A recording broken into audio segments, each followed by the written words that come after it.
જય શ્રી કૃષ્ણ. રાધે રાધે. મારી યુટ્યુબ ચેનલમાં તમારું હાર્દિક સ્વાગત છે. હે શ્રી કૃષ્ણ, જે ભક્તો આજે આ વાણી સાંભળી રહ્યા છે તેમના જીવનમાં તમારી કૃપા સદૈવ રહે અને તેમની દરેક મુશ્કેલીઓ દૂર થાય. તો ચાલો મિત્રો, વધુ વિલંબ કર્યા વિના શ્રી કૃષ્ણના અમૃતમય ઉપદેશોની આ અદ્ભુત યાત્રા શરૂ કરીએ. શ્રી કૃષ્ણ કહે છે, જો તમે સુખી રહેવા માંગો છો તો જીવનના નિર્ણયો તમારી પરિસ્થિતિને ધ્યાનમાં રાખીને લો. બીજાને જોઈને નિર્ણય લેનારા હંમેશા દુઃખી રહે છે. કોઈ ગમે તે કહે, તમે ફક્ત તમારા મનને શાંત રાખો, કારણ કે સૂરજની કિરણો ગમે તેટલી તેજ હોય તે સમુદ્રને સૂકવી શકતી નથી. એક પક્ષીએ ભગવાનને ફરિયાદ કરી, હે પ્રભુ, મેં મોટી મહેનતે માળો બનાવ્યો હતો, પણ તમે તોફાન મોકલ્યું અને મારું ઘર ઉજળી ગયું. ત્યાં તો ઉપરથી અવાજ આવ્યો, વત્સ, તારા માળામાં સાપ આવ્યો હતો તને ખાવા માટે, તેથી મેં તોફાન મોકલ્યું, જેથી તું જાગી જાય, ઉડી જાય અને તારો જીવ બચે. આપણા જીવનમાં ઘણી મુસીબતો આવે છે, પણ આપણને ખબર પણ નથી હોતી કે ભગવાન આપણને કેવી રીતે મોટી મુસીબતથી બચાવે છે. જો તમને લાગે કે ભગવાન તમને કષ્ટની નજીક લાવ્યા છે તો વિશ્વાસ રાખો, તેઓ તમને કષ્ટની પાર પણ લઈ જઈ શકે. મનની પીડાનો કોઈ અંત નથી. બીજાને દોષ આપવાથી કોઈ ફાયદો નથી. તેનો સૌથી સરળ ઉપાય એ છે કે તમારા મનને ભગવાનને સમર્પિત કરી દો. ભગવાન સાથે જોડાતા જ જીવનમાં આનંદ, શાંતિ, સંયમ, સહનશક્તિ, પ્રેમ, નવી ઉર્જા, સાચા માર્ગ અને સંતોષની શરૂઆત થાય છે અને આપણું મન પીડામાંથી મુક્ત થઈ જાય છે. આપણને ખબર પણ નથી પડતી. જો ભગવાન તમને વધુ રાહ જોડાવે છે તો તૈયાર રહો. તેઓ તમે માંગ્યું તેનાથી પણ વધુ આપશે. જે રીતે લોકો મૃત વ્યક્તિને ખભો આપવાને પુણ્ય માને છે, એવું જ જો જીવતા માણસને સહારો આપવાને પુણ્ય માનવામાં આવે તો જીવન સરળ થઈ જાય. વધુ પડતું વિચારવાની જરૂર નથી કે જીવન શું છે. જેમણે જીવન આપ્યું તેમણે પણ તો કંઈક વિચાર્યું હશે નહીં? તમારી ગઈકાલ ભલે કષ્ટોથી ભરેલી હોય, પણ આવનારી કાલ તમારા હાથમાં છે. મન અંધ છે. તેની પાસે પોતાનું કોઈ જ્ઞાન નથી. તે કંઈ જાણતું નથી કે સાચો માર્ગ બતાવે. તેથી અંધ મનની વાતો માનીને મહત્ત્વના કામ ટાળવાનું બંધ કરો. હંમેશા તમારી બુદ્ધિથી કામ કરો, મનથી નહીં. કારણ કે અંધ મન તમને મહત્ત્વના કામ કરતાં હંમેશા રોકે છે. જ્યારે તમે બુદ્ધિથી કામ શરૂ કરશો ત્યારે ધીમે ધીમે તમારું મન તમારું મિત્ર બની જશે. પણ હાલ તો તમારું મન તમારો દુશ્મન છે, જે તમને દિવસે ને દિવસે બરબાદ કરી રહ્યું છે. સાચું બોલનારા અને ગુસ્સે થનારા લોકો તે લોકો કરતાં કરોડો ગણા સારા છે, જે તમારી સામે કંઈક બીજું હોય અને પીઠ પાછળ કંઈક બીજું. કોઈનું દર્દ સમજવા માટે માણસની અંદરનો માણસ હોવો જરૂરી છે. કાગડો કોયલનો અવાજ દબાવી શકે છે, પણ પોતાનો અવાજ મધુર બનાવી શકતો નથી. એ જ રીતે નિંદા કરનાર વ્યક્તિ સજ્જનને બદનામ કરી શકે છે, પણ પોતે સજ્જન બની શકતો નથી. જો તમે એકલા છો તો તેને વરદાન સમજો. ભગવાને તમને પોતાને સુધારવા માટે થોડો વધુ સમય આપ્યો છે. એકલા રહેવાનો આનંદ માણતા શીખો, કારણ કે કોઈ પણ હંમેશા તમારી સાથે નહીં રહે. સમયની એક આદત ખૂબ સારી છે. ગમે તેવો હોય તે પસાર થઈ જાય છે. સફળ વ્યક્તિ સુખી રહે કે ના રહે, પણ સુખી રહેનાર વ્યક્તિ સફળ જરૂર થાય છે. સુખમાં ભગવાનને ભૂલશો નહીં અને દુઃખમાં ભગવાન પર વિશ્વાસ રાખો. લોકો રંગ બદલે છે, પણ મુરલીવાળો સમય બદલી નાખે છે. માણસનું જીવન ફક્ત તેના કર્મો પર ચાલે છે. જેવા કર્મો તેવું જીવન. જે કર્યું છે તે સામે આવશે જ, કારણ કે કર્મ કોઈના સગા નથી. જીવન ખૂબ જ સુંદર છે. ક્યારેક હસાવે છે, ક્યારેક રડાવે છે, પણ જે જીવનની ભીડમાં સુખી રહે છે, જીવન તેની આગળ ઝૂકે છે. ગુમાવીને મેળવવાની મજા જ કંઈક બીજી છે. રડીને હસવાની મજા જ કંઈક બીજી છે. હારવું એ જીવનનો હિસ્સો છે, પણ હાર્યા પછી જીતવાની મજા કંઈક બીજી જ છે.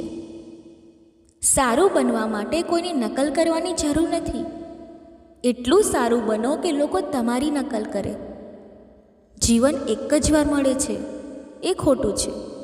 મૃત્યુ એક જ વાર મળે છે. જીવન તો રોજ મળે છે. જે દિવસે તમે તમારા હાસ્યના માલિક બની જશો, તે દિવસે તમને કોઈ રડાવી નહીં શકે. જો કોઈ તમારી પાસે કંઈ માંગે તો આપી દો, કારણ કે ભગવાને તમને આપનારાઓમાં રાખ્યા છે, માંગનારાઓમાં નહીં. યાદ રાખો, સારો સમય જોવા માટે ખરાબ સમય પણ સહન કરવો પડે છે. સેવા બધાની કરો, પણ કોઈની પાસેથી અપેક્ષા ન રાખો, કારણ કે સેવાનું અસલી મૂલ્ય ભગવાન જ આપે છે. હંમેશા તમારી નજર તે વસ્તુ પર રાખો જે તમે મેળવવા માંગો છો, નહીં કે જે તમે ગુમાવી દીધું. અન્ન અને જળથી મોટું કોઈ દાન નથી, અને માતા પિતાથી મોટું કોઈ દેવ નથી. જીવનનો સૌથી મોટો ગુરુ મંત્ર એ જ છે, તમારા રાજ કોઈને ન કહો. વધુ પડતું સન્માન અને સમય આપવાથી લોકો તમને નીચું સમજવા લાગે છે. જો કોઈ તમારી પીઠ પાછળ વાત કરે તો ગભરાશો નહીં, કારણ કે વાત તેમની જ થાય છે જેમાં કંઈક વાત હોય. યાદ રાખો, સફળતા માંગવાથી નથી મળતી, માંગવાથી તો ભીખ મળે છે. સફળતા મેળવવા માટે તમારે પોતે મહેનત કરવી પડશે. નાની નાની ભૂલો ટાળવાનો પ્રયાસ કરો, કારણ કે માણસ પહાડથી નહીં, નાના નાના પથ્થરોથી ઠોકર ખાય છે. પોતાની ભૂલ સ્વીકાર્યા વિના તમે ક્યારેય સારા માણસ નહીં બની શકો. આપવાનું શરૂ કરો, મળવાનું આપોઆપ શરૂ થઈ જશે.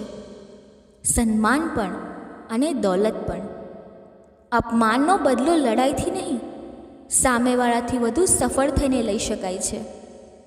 ખરાબ વિચાર આવે તો તેને કાલ પર ટાળી દો, અને સારું કરવાનો વિચાર આવે તો તેને આજે જ કરી નાખો. જે સાથે રહીને દગો કરે તેનાથી મોટો શત્રુ નથી, અને જે તમારી ખામીઓ તમારા મોં પર કહી દે તેનાથી મોટો મિત્ર નથી. યાદ રાખો, સાફ સાફ બોલનાર વ્યક્તિ કડવો હોય છે, પણ દગાબાજ નથી હોતો. તમારા ખરાબ ભૂતકાળને છોડી દો, કારણ કે તેની અસર આવનારા ભવિષ્યને દૂષિત કરે છે. જીવન જીવવાની બે રીત છે. એક, જે ગમે તેને હાસિલ કરો. બીજું, જે હાસિલ છે તેને ગમવાનું શીખો. વસ્તુની કિંમત મળે તે પહેલાં હોય છે, અને માણસની કિંમત ગુમાવ્યા પછી. મફતમાં તો ફક્ત માતા પિતાનો પ્રેમ મળે છે, બાકી આ દુનિયામાં દરેક સંબંધ માટે કંઈક ચૂકવવું પડે છે. બેઇજ્જતીનો જવાબ એટલા સન્માનથી આપો કે સામેવાળો શરમાઈ જાય. જ્યાં સુધી તમે તમારી મુશ્કેલીઓ અને સમસ્યાઓનું કારણ બીજાને માનતા રહેશો, ત્યાં સુધી તમે તેને દૂર નહીં કરી શકો. જેટલું શક્ય હોય તેટલું સાંભળો અને ઓછું બોલો. આથી જ ભગવાને આપણને બે કાન અને એક જ મોં આપ્યું છે. વારંવાર માફ કરો, પણ વિશ્વાસ ફક્ત એક જ વાર કરો. જીવનમાં કોઈને એટલું મહત્ત્વ ન આપો કે તે તમારા ચહેરાની સ્મિત છીનવી લે. સફળતા તે જ હાંસલ કરે છે જે સમય અને પરિસ્થિતિ પર રડતા નથી. કંઈ પણ કાયમી નથી.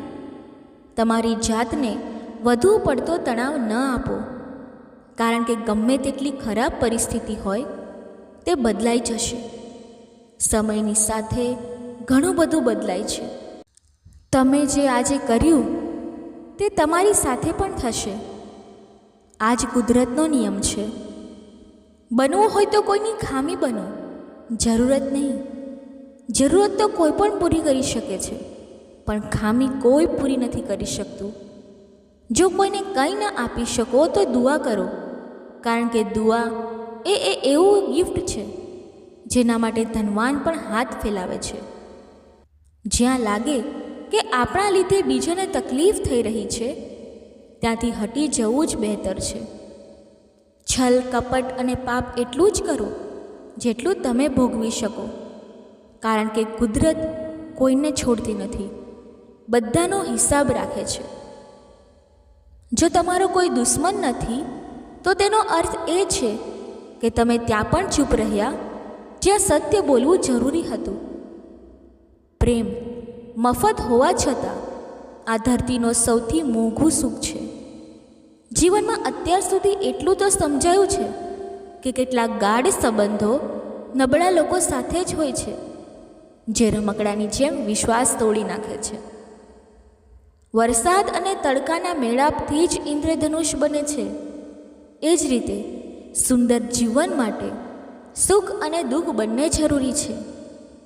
ચિંતા અને તણાવ ત્યારે જ આવે છે જ્યારે માણસ પોતાના માટે ઓછું અને બીજા માટે વધુ જીવે છે.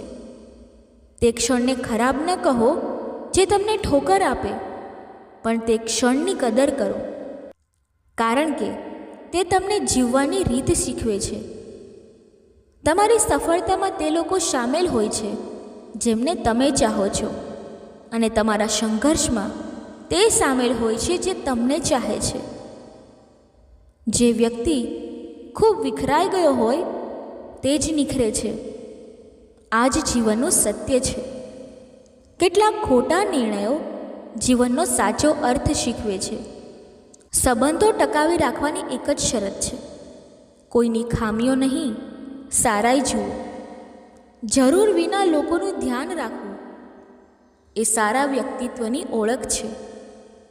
હંમેશા આશા ભગવાન પર રાખો, કારણ કે આખી દુનિયામાં ભગવાન જ એટલી ઝડપથી રાજી થાય છે. જે વ્યક્તિનું મન શાંત હોય, જે બોલતી વખતે અને કામ કરતી વખતે શાંત રહે, તે જ વ્યક્તિ સત્યને પામે છે અને દુઃખ તકલીફથી મુક્ત થાય છે. માચીસની તીલી બીજાને સળગાવે તે પહેલાં પોતે સળગે છે. આપણો ગુસ્સો પણ માચીસની તીલી જેવો છે, જે બીજાને બરબાદ કરે તે પહેલાં પોતાને બરબાદ કરે છે. સમજદારીની વાતો બે જ વ્યક્તિ કરે છે, એક જેની ઉંમર વધુ હોય, બીજું જેણે નાની ઉંમરમાં ખરાબ સમય જોયો હોય. આ દુનિયામાં જુનૂન જેવી કોઈ આગ નથી, મૂર્ખતા જેવું કોઈ ઝાડ નથી, નફરત જેવું કોઈ હિંસક પશુ નથી, અને લાલચ જેવી કોઈ ધાર નથી. ગુણ 36 નહીં, ફક્ત 4 જોઈએ: સારું વર્તન, સ્વચ્છ નિયત, નેક દિલ અને ઈમાનદારી. જે દિવસે તમે જાણી લેશો કે આ દુનિયામાં તમારા સિવાય બીજું કોઈ નથી, તે દિવસથી તમારું અસલી જીવન શરૂ થશે. વધુ પડતી આશાઓને વિરામ આપો, મનની શાંતિ પાછી આવશે. કેટલાક લોકો હંમેશા હસતા રહે છે, કારણ કે તેઓ જાણે છે કે તેમનું દર્દ સમજનાર કોઈ નથી. જો દિલની વાત કહી દે તો લોકો મજાક બનાવશે. જે બીજાનો હક અને ખુશી છીનવે છે તેના સુખની ઉંમર બહુ ઓછી હોય છે. સંબંધો નિભાવવા માટે ઘણી નમ્રતા જોઈએ છે. છળ કપટમાં તો ફક્ત મહાભારત રચાય છે. હંમેશા તે કામ કરો જે સાચું છે, નહીં કે જે સરળ છે. ગરીબીએ શીખવેલા પાઠ માણસને અંદરથી બદલવા મજબૂર કરે છે. જે રીતે તમે વાત કરો તે રીતે સાંભળવાનું પણ પસંદ કરો. ભગવાનને તમારો સૌથી નજીકનો મિત્ર બનાવો, કારણ કે ભગવાન જ એવા છે જે ત્યારે સુધી સાથ આપે છે જ્યારે આખી દુનિયા તમારો સાથ છોડી દે છે. એવા લોકો સાથે મિત્રતા રાખો જે તમને બહેતર બનાવવા પ્રેરે, જે તમને પોતાની જવાબદારી માને, તમારું ધ્યાન રાખે, તમને પોતાના સમાન ગણે અને જે તમને ઘર જેવો અનુભવ કરાવે. મૃત્યુના સમયે તમારી કોઈ નહીં સાંભળે. કર્મની ગતિ જ નક્કી કરશે કે તમે કઈ દિશામાં ખેંચાશો. આરોગ્ય સૌથી મોટી ભેટ છે, સંતોષ સૌથી મોટી દોલત છે અને વફાદારી સૌથી મોટો સંબંધ છે. છળ કરશો તો છળ મળશે, આજે નહીં તો કાલે. સચ્ચાઈથી જીવશો તો દરેક પળે સુકૂન મળશે. ઉપવાસ ફક્ત અન્નનો જ નહીં, લોભ, લાલચ, નફરત, ચુગલી, ક્રોધ અને ખરાબ વિચારોનો પણ હોવો જોઈએ. મનનો સંકલ્પ અને શરીરનું પરાક્રમ. જો કોઈ કામમાં પૂરેપૂરું લગાડી દેવામાં આવે તો સફળતા નિશ્ચિત છે. ભાગ્યના દરવાજા પર માથું ફોડવા કરતાં કર્મોનું તોફાન ઊભું કરો, દરવાજા આપોઆપ ખુલી જશે. ક્રોધની સ્થિતિમાં ભ્રમ જન્મે છે. ભ્રમ બુદ્ધિનો નાશ કરે છે અને બુદ્ધિના નાશથી વ્યક્તિનું પતન થાય છે. પાણી મર્યાદા છોડે તો વિનાશ થાય છે અને વાણી મર્યાદા છોડે તો સર્વનાશ થાય છે. કોઈને ધોકો આપવો એ એક દેવું છે જે તમને કોઈના હાથે એક દિવસ જરૂર મળશે. કળિયુગ છે, હંમેશા તૈયારી સાથે જ રહો. હવામાન અને માણસ ક્યારે બદલાઈ જાય તેનો કોઈ ભરોસો નથી. ભગવાન કહે છે, તું મારી તરફ જોશે તો હું પણ તારી તરફ જોઈશ. તું જે ભાવે મને યાદ કરીશ તે જ ભાવે હું તારી પાસે આવીશ. બદલો લેવા વિશે ન વિચારો, શાંતિથી બેસો. જેમણે તમારી સાથે ખરાબ કર્યું તેમની સાથે પણ અંતે ખરાબ જ થશે. આ દુનિયામાં સૌથી કિંમતી છે સમય. તેને વેડફશો નહીં તો અંતે પસ્તાવા સિવાય કંઈ નહીં મળે. જીવનમાં તમારી તુલના કોઈની સાથે ન કરો. ચંદ્ર અને સૂરજની તુલના નથી થઈ શકતી, કારણ કે બંને પોતપોતાના સમયે ચમકે છે. જો કોઈ કામ કરવામાં ડર લાગે તો યાદ રાખો, ડર એ સંકેત છે કે તમારું કામ ખરેખર હિંમતભર્યું છે. સપના જેમના ઊંચા અને જોરદાર હોય તેમની પરીક્ષા પણ જોરદાર હોય છે. પહાડની ઊંચાઈ તમને ક્યારેય આગળ વધતા નથી રોકતી, પણ તમારા જૂતામાં પડેલો કંકર તમને રોકે છે. તે કંકરને ફેંકી દો. ફક્ત મરેલી માછલીને જ પાણીનો પ્રવાહ લઈ જાય છે. જે માછલીમાં જાન હોય તે પોતાનો રસ્તો જાતે બનાવે છે. તમારા હોંસલાને એ ન કહો કે તમારી મુશ્કેલી કેટલી મોટી છે. મુશ્કેલીને કહો કે તમારા હોંસલા કેટલા મોટા છે. સફળ તે નથી જે પોતાના દુશ્મનો ઉપર વિજય મેળવે, પણ તે છે જે પોતાની ઈચ્છાઓ ઉપર વિજય મેળવે.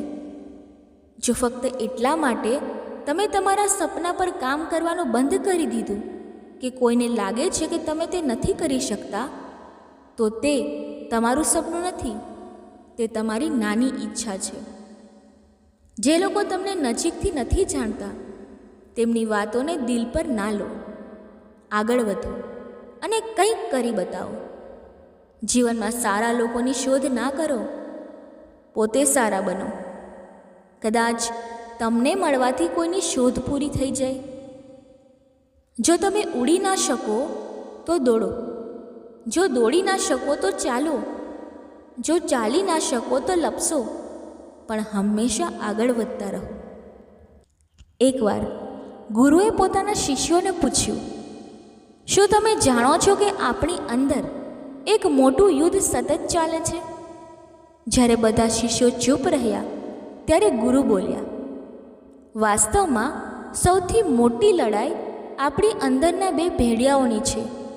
એક કાળું ભેડિયું જે ક્રોધ, ઈર્ષા, અહંકાર, દુઃખ, લાલચ, ચોરી અને જૂઠની ભાષા બોલે છે, બીજું સફેદ ભેડિયું, જે આનંદ, પ્રેમ, દયા, વિચાર અને સદ્ભાવનાની ભાષા બોલે છે. આ લડાઈના ઘોંઘાટમાં આપણે મનની શાંતિ ભૂલીને તેને બીજે ક્યાંક શોધવાનો પ્રયાસ કરીએ છીએ. ગુરુએ કહ્યું, આપણામાંથી કોઈ આ લડાઈના ઘોંઘાટથી બચી શકતું નથી. આ લડાઈ મારી અંદર પણ ચાલે છે અને તમારી અંદર પણ. શિષ્યોએ ધ્યાનથી સાંભળ્યું અને પૂછ્યું, ગુરુજી, આ લડાઈમાં જીત કોની થશે? ગુરુએ કહ્યું, જે ભેડિયાને તમે ખોરાક આપશો તે જીતશે.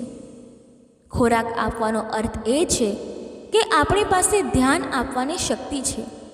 આપણે જે ભેડિયાની વાત પર ધ્યાન આપીશું તે મોટું અને શક્તિશાળી થશે. તેથી હંમેશા ક્રોધ પહેલાં દયા પસંદ કરો, લાલચ પહેલાં ઉદારતા, ચિંતા પહેલાં શાંતિ અને સ્થિરતા અને ઈર્ષા પહેલાં સદ્ભાવના પસંદ કરો. આવું કરતાં કરતાં આપણું મન આપોઆપ આનંદમાં રહેવા લાગે છે. જેમ શરીરને આરામ આપવાથી તે ઠીક થવા લાગે છે, તેમ મનને ઘોંઘાટમાંથી આરામ મળે ત્યારે તે નિર્મળ થવા લાગે છે. તો મિત્રો, આ વાતમાં બસ આટલું જ.